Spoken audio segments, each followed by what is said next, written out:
got a 9-year-old boy, takes a train on his own to the airport, sneaks through security, hops on a flight to Las Vegas alone, without a ticket, without being stopped, without being questioned.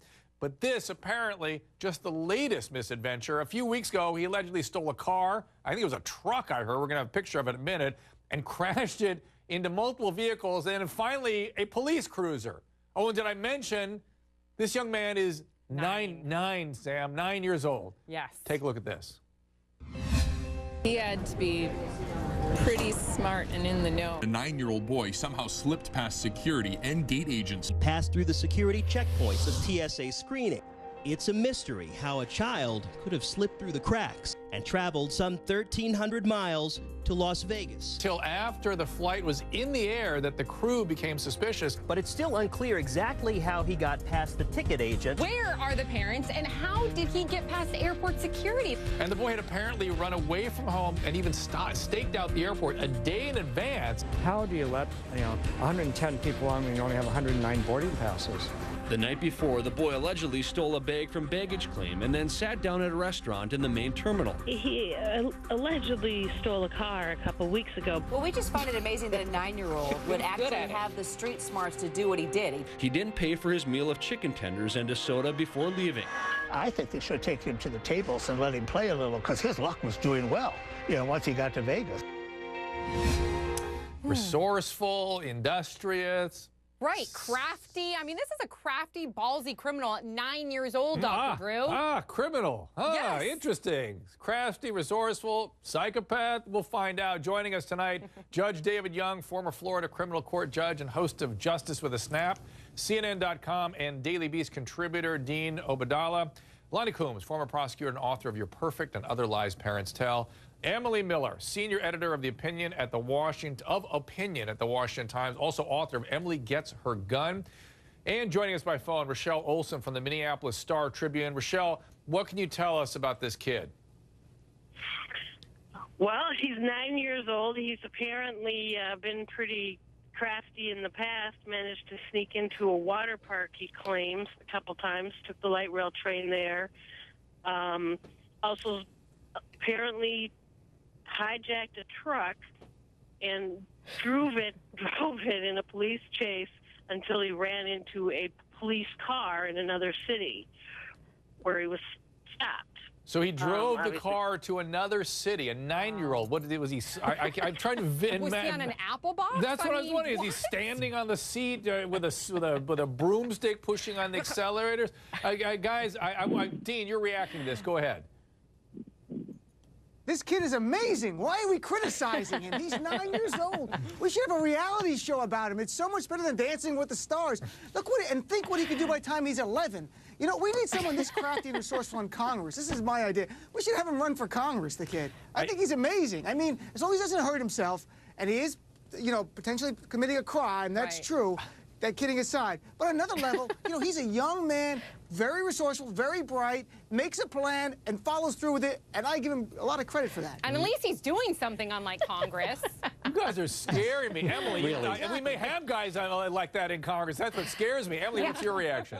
I hope the CIA is at this kid's bedroom door tonight recruiting him. I mean, this kid's a genius. He does what no Al-Qaeda operative can do. He gets through TSA while they're looking through my lip gloss, I might add, and feeling me up. Gets through TSA and gets on a plane without a ticket and goes to Vegas before his parents even know what's going on. He's a genius. Where are his parents? Well, we're going to talk about that, but Judge Young has a reaction. We're going to actually hear from the boy's father in just a second, but Judge Young, what's your reaction? What's going on here is that the kid is saying F you to his parents. It's obvious to me, and it's sad that his last name isn't Kardashian, that he has no respect, that he's rebellious, and I've got to tell you, if you look at his past conduct, his future conduct does not bode well for him. And Dr. Drew, this kid needs help. Yeah. He needs to be in some type of facility. Yes. If not, I not only worry about him, but I worry about his future victims. It is not going to be good, and I've seen it in person, and he needs a stiff arm and law to get him into shape. I agree. Really. Dean scares me that he signed on so thoroughly with this kid's behavior. But Lonnie, you were shaking and nodding. What's that all about? Well, I disagreed. I love you, Judge, but I disagreed with you. I don't think this is a big FU. I think this is a kid who sees something he wants to do, and he figures out how to do it. He does recon. Lonnie, his mother works. Lonnie, Lonnie, his mother works at the airport. I know. When a child does something that is at their mother's place of business, what is that telling him? I'll tell you why, Judge. There is a report that says he had a friend who plays video games who is in Las Vegas. He wanted to go see his friend in Las Vegas. He wants to go to the water park. He figures out how to take a train there and sneak in with another family to go to the water park. He wants to go to the next town. He figures out how to take it. He is very cunning. He's very manipulative. And I do agree with you, Judge. He is at a tipping point. Someone needs to take a hold of him, take all of that energy and put it to good use. All right, Emily. Emily, go. Is he related to Charlie Sheen? Is he Charlie Sheen's spawn? Emily, go. Let's look at the problem here, though, taking the kid aside. Don't we have a really big concern here that this 9-year-old got through TSA and the gate agent and got on a plane? I mean, like I said, I've been on a book tour. I've been traveling on the planes recently a lot. I get felt up in every city in this country, and they're going through the most ridiculous things in my bag. But this 9-year-old, so, you know, and the terrorists, they use kids. So what's going to happen? You know, is this giving an opening to Al-Qaeda on how to get through these airports? It's a very interesting point. In fact, the boy's father is speaking out about what happened. And I think you'll see he seems to be pointing a finger at airlines and airport security. I'm not sure if that's in this comment, but let's listen. My son had took the trash out and been back to the house. You know, I don't understand. You got so much security check at these airports. How can you let a 9-year-old sneak past security, get on the plane, without anyone stopping him, questioning him, or anything? We're not bad parents. We didn't think nothing of it. We thought he was at a friend's house. Well, we can talk about that, but I want to first talk to Emily, Emily, you're confusing me a little bit. Are you encouraging TSA to feel you up more and to do more? Which is it? Because you're saying on one hand they're not secure enough. I've had them take the gloves out. I've had them call me by name and then go sorry and pull the gloves out and do stuff that I can understand why a trauma survivor could be troubled by it. But go ahead, Emily, your position. I can honestly say the most action I'm getting lately is in the airports from TSA. I mean, it is like what do they look like, Emily? And I never have anything. At least? It's never. I mean, one pulled out my boarding pass from my back pocket. Yeah, I know. It's my boarding pass. I mean, paper. So. My thing though is have at it. Listen, if it makes the airport more secure, my thing is have at it. I'm sorry, but it is troubling, Dean. Is it not that a 9-year-old kind of slipped through all this? It is, and I fly a lot, and I'm of Arab heritage, even though I look like a white guy, so I get a little bit more attention. But what I don't understand is, how did he actually get on the plane? Because I fly so much, I watch the flight attendants, they look for everyone's ticket. They go, where are you sitting? So forget TSA, how do you literally get on that Delta plane? Lonnie, do you know? How did they not stop him at that very moment? To me is shocking. It's interesting that the surveillance video actually shows that he goes and he makes conversation with the Delta attendant there at the gate. And he's talking to him, and so he bonds with him, so the attendant thinks he's fine. Then the attendant gets distracted somewhere else, and at that point, he just walks onto the plane. There's empty seats. He sits down, and he's fine. He's on, and he's smart. He's very street smart. And he's very confident. This kid is very really confident. sharp. Very ballsy. Let me describe. He slips through pretending to be with another family. He did the same thing to get into a nearby water park, apparently. A day before he boarded the flight, he went to the airport, grabbed some luggage off the carousel. Then, as you heard in that video piece, he ordered food at a restaurant, asked the waiter to watch that bag that he had stolen while he went to the bathroom. Then he just took off. Dean, you seem very enthusiastic about this kid. When you tried this sort of behavior, were you a teenager or were you still a child? I've recently, last week, I tried this, and it doesn't work for adults. If you're a cute 9-year-old, you get away with a lot.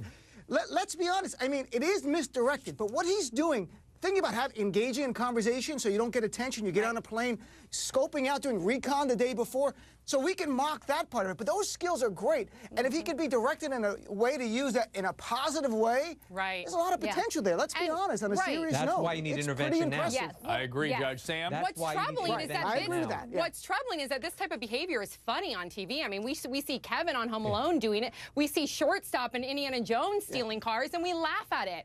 So it's interesting to... It's not Go funny. ahead. We'll see the parents. No, it's the not father funny. just said- It's not funny, and when we, Well- we listen. You guys, I'm looking at Lonnie and my attorneys and stuff. Get very harsh at criminal behavior. This is how it starts, Right. guys. Yes. This This is is how the it tipping goes. point. Yeah, and it can get The signs are very there. bad. Now's the time. Behavior signs are Bureau there. is going to And get we into don't- it. we It don't- may be already too late, as a matter of fact. And I think you'll see the Behavior Bureau talking about that. I'm concerned, Judge, at this point already, is this kid in trouble? Is he going to be punished already? Well, it's interesting that they said he was too young to be charged with a crime. I don't think so. I think his behavior and the things that he's done, he may be chronologically too young to be charged with a crime, but I think he needs to be charged with something to put a hold on him so the social can't- service agencies in Minneapolis and and Minnesota I will can tell get to you, him. I will tell you guys, I've got to go to break, but I will tell you, now that you all have dug your own pits here, that when this kid was found out in Las Vegas, he was sent to a social service, it was described as a foster home. Yeah. He became violent and had to be taken to a hospital, I'm presuming a psychiatric hospital. Right. So there's something Needed. more going on here. This is all behavior we can admire in terms of its cunning, but the reality of how people get like this is something we're going to discuss in the Behavior Bureau. He's sort of a combination of Home Alone and Catch Me If You Can. Yeah.